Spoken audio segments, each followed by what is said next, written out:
Hi friends, అందరికీ నమస్తేనండి. శ్రీ వాసవి కన్యకా పరమేశ్వరుల ఆలయంలో జరుగుతున్న దేవీ నవరాత్రులలో 4 రోజులు కూడా పూర్తి చేసుకుని ఇవాళ 5వ రోజుకి వచ్చేసామండి. అప్పుడే ఇవాళ 5వ రోజు లలిత అమ్మవారి పూజ జరుగుతూ ఉన్నది. ఇవాళ హోమం అండి. లలిత అమ్మవారి అవతారంలో గ్రీన్ చీరలో దర్శనమిస్తున్నారు అమ్మవారు.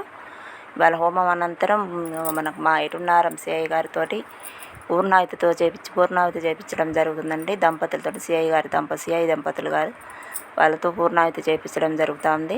పూజలన్నీ కూడా చాలా పరిపూర్ణంగా జరిగినాయండి. హోమం కూడా చాలా దిగ్విజయంగా జరిగింది. భవానీలు కానీ, మహిళలు కానీ, పెద్దలు కానీ చాలా విశేషంగా పాల్గొన్నారు జనాలు కానీ. హోమం అనంతరం మహా అన్నదానం ఉందండి. సిఐ గారు వచ్చారు ఇవాళ విఐపి కింద హోమానికి. అమ్మవారి గుడికి పూర్ణావతి చేయించడం జరుగుతూ ఉన్నదండి అయ్యగారు సిఐ గారితోటి. హోమం అనంతరం పూజ అయిపోయిన తర్వాత మహా అన్నదాన కార్యక్రమం జరుగుతూ ఉందండి. మహిళలు, పిల్లలు, పెద్దలు కూడా చాలా బాగా విశేషంగా పాల్గొన్నారు. అన్నదాన కార్యక్రమం కూడా చాలా బాగా జరిగిందండి. అన్నప్రసాదాలు స్వీకరించడానికి మహిళలు చాలా పెద్ద ఎత్తున వచ్చారు.